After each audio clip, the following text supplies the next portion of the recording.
ఆడపిల్లనంటూ దిగులు చెందకు, ఆడపులిలా నీవేంటో ఈ లోకానికి నిరూపించు. తోటి మహిళల్లో వెలుగులు నింపుతూ ప్రపంచానికి నీవేంటో తెలియజెప్పు. అందరికీ అంతర్జాతీయ మహిళా దినోత్సవ శుభాకాంక్షలు. నేను మీ ఊహా మహంతి. ప్రతి ఏడాది మార్చి 8వ తారీఖున ఈ అంతర్జాతీయ మహిళా దినోత్సవాన్ని మనం జరుపుకుంటాం. అంతర్జాతీయ మహిళా దినోత్సవం ఒక కార్మిక ఉద్యమం నుంచి పుట్టుకొచ్చింది. ఎంతో మంది మహిళలు తమ హక్కుల కోసం పోరాటాలు చేశారు.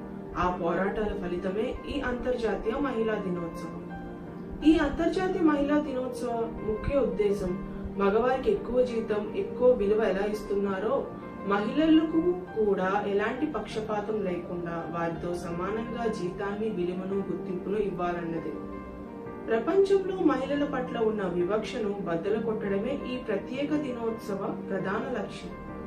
దేశ జనాభాలో దాదాపు సగం ఉన్న మహిళలు ఆర్థికంగా, సామాజికంగా సమాన హక్కులు, సాధికారత సాధించకుండా అభివృద్ధి అసాధ్యమన్న వాస్తవాన్ని ప్రపంచమంతా ఆమోదిస్తున్నది.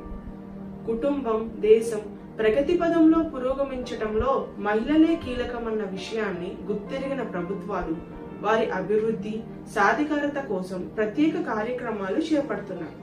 అనేక రంగాల్లో ఇప్పటికీ వివక్ష కొనసాగుతున్నప్పటికీ మహిళల రక్షణ, స్వావలంబన కోసం అనేక చట్టాలు చేశాయి. మరీ ముఖ్యంగా మహిళలకు అన్ని రంగాల్లో సమానత్వం కోసం మహిళా బిల్లు వంటి చారిత్రాత్మక నిర్ణయాలు చేస్తున్నాయి. కేవలం అవగాహన రాహిత్యం వల్లే ఇప్పటి వరకు మహిళలపై జరిగిన ఘాతుకాలు చాలు. ఇకపై ఇలాంటివి జరగకుండా చూసుకోవాల్సిన బాధ్యత మనందరి పైన ఉంది. మహిళలు మేలుకోవాల్సిన సమయం వచ్చింది. మీకోసం ఎన్నో అవకాశాలు ఎదురు చూస్తున్నాయి.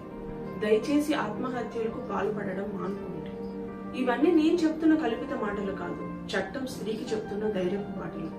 ఆడవారిని ఎవరైనా లైంగికంగా వేధించినా, అల్లరి పట్టించినా, బెదిరింపులకు పాల్పడినా, స్త్రీ మాన ప్రాణాలకు భంగం కలిగించినా, స్త్రీ యొక్క వ్యక్తిగత గౌరవానికి విఘాతం సృష్టించినా ఊరుకునే ప్రసక్తే లేదంటుంది ఇండియన్ పీనల్ కోడ్. మీకు ఏదైనా సమస్య తలెత్తిన వెంటనే తక్షణ సాయం అందించేందుకు పోలీస్ స్టేషన్ లో ఉమెన్ డెస్కులు ఉన్నాయి. మీరు చేయవలసిందల్లా ఫిర్యాదు చేయడమే. ఫిర్యాదు చేయడం వల్ల మీ పేరు బయటకు వచ్చే ప్రమాదం ఉందని భావించకండి. పూర్తి గోప్యతతో మీ సమస్యను నివారించేలా పరిస్థితులు మారిపోయాయని గుర్తించండి. మీరు ప్రత్యక్షంగా పోలీస్ స్టేషన్ వరకు వెళ్ళలేమనుకుంటే సామాజిక మాధ్యమాల ద్వారా అయినా మీ ఇబ్బందులను తెలుపవచ్చు. లేకపోతే 100కు డయల్ చేసి కూడా మీ సమస్యను వివరించవచ్చు. మహిళల రక్షణ మరియు భద్రత కోసం మన భారత రాజ్యాంగం ద్వారా ఇండియన్ పీనల్ కోడ్ లో ఉన్న చట్టాలు ఇవే. సెక్షన్ 306 ఐపీసీ ఆత్మహత్య చేసుకోవడానికి ఎవరైనా ప్రేరేపించినట్లయితే అలాంటి వారికి 10 ఏళ్ల జైలు శిక్ష పడే అవకాశం ఉంది. సెక్షన్ 326A ఐపీసీ యాసిడ్, మారణాయుధాలు, ప్రాణానికి హాని కలిగించే వస్తువులు ఏవైనా ఉపయోగించి దాడి చేసిన వారికి యావజ్జీవ శిక్ష లేదా 10 ఏళ్ల జైలు శిక్షతో పాటు జరిమానా విధిస్తారు. సెక్షన్ 326B ఐపీసీ దాడికి ప్రయత్నించినా కూడా ఈ శిక్ష అమలవుతుంది. సెక్షన్ 354 ఐపీసీ ఉద్దేశపూర్వకంగా లేదా ఏదైనా కారణాల వల్ల సమాజంలో ఆమె గౌరవానికి భంగం కలిగించినట్లయితే కనిష్టంగా 1 సంవత్సరం, గరిష్టంగా 5 ఏళ్లు జైలు శిక్ష అనుభవించాల్సి వస్తుంది. అలాగే సెక్షన్ 354A ఐపీసీ స్త్రీ శరీరాన్ని తన ప్రమేయం లేకుండా భౌతికంగా తాకడం వల్ల ఈ సెక్షన్ కింద కేసు నమోదు చేస్తారు. సెక్షన్ 354B ఐపీసీ లైంగిక వాంఛ తీర్చమని బలవంత పెట్టడం, స్త్రీని పదే పదే వేధించడం వల్ల ఈ సెక్షన్ లో అమలు వస్తుంది. సెక్షన్ 354C ఐపీసీ మహిళకు నీలి చిత్రాలు, అసభ్యకరమైన చిత్రాలను చూపించడం వల్ల కూడా ఈ సెక్షన్ కింద శిక్ష పడే అవకాశం ఉంటుంది. ఇంకా సెక్షన్ 354D ఐపీసీ మహిళను అసభ్య పదజాలంతో దూషించడం, లైంగిక పరమైన వాక్యాలతో వేధించడం వల్ల ఈ సెక్షన్ కింద చర్యలు తీసుకుంటారు. వీటినన్నింటికీ 3 సంవత్సరాల జైలు శిక్షతో పాటు జరిమానా విధించడం జరుగుతుంది. ఇంకా సెక్షన్ 376 ఐపీసీ మహిళను ఆమె అనుమతి లేకుండా మానభంగం చేయడం, శీతల పానీయాల్లో మత్తుమందు కలిపి ఈ చర్యలకు పాల్పడటం ద్వారా కనిష్టంగా 7 ఏళ్లు, గరిష్టంగా యావజ్జీవ కారాగార శిక్షతో పాటు పాల్పడిన విధానం బట్టి జరిమానా కూడా విధిస్తారు. సెక్షన్ 504 ఐపీసీ ఉద్దేశపూర్వకంగా అవమానించి రెచ్చగొడితే వారికి కనీసం 2 ఏళ్లు జైలు శిక్షతో పాటు వారు రెచ్చగొట్టే వ్యాఖ్యల తీవ్రతను బట్టి జరిమానా కూడా విధిస్తారు.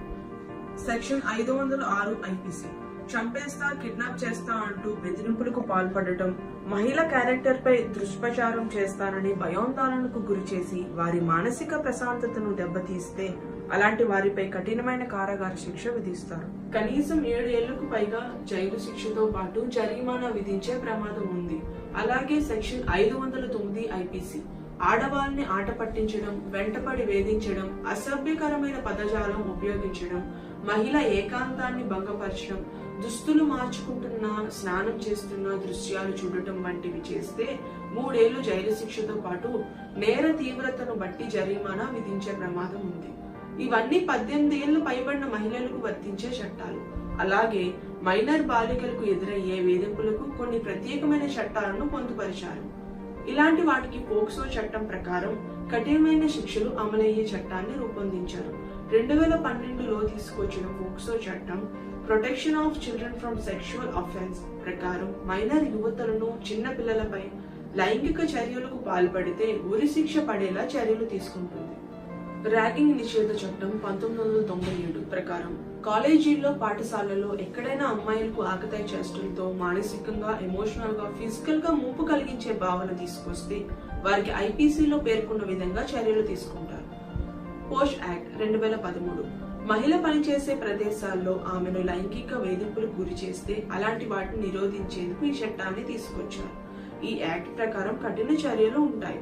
ఇన్ని చట్టాలు కేవలం మహిళల భద్రత దృష్టిలో ఉంచుకొని చేసినవే కాబట్టి పిరికి చర్యలకు పాల్పడకుండా ధైర్యంగా నిలబడి పోరాడండి. న్యాయం తప్పకుండా జరుగుతుంది.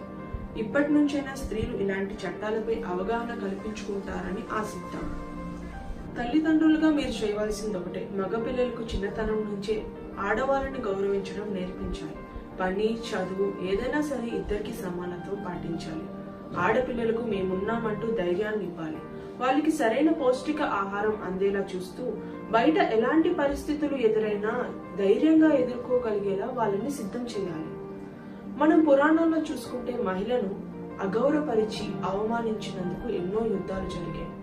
అసలు మహిళను గౌరవించడం మన భారతీయ సాంప్రదాయం, మన సంస్కృతిలో ఒక భాగం. అందుకని మన భరతమాతను ఎలా అయితే గౌరవిస్తామో అలాగే ప్రతి మహిళను గౌరవిద్దాం. మరొకసారి అందరికీ అంతర్జాతీయ మహిళా దినోత్సవ శుభాకాంక్షలు.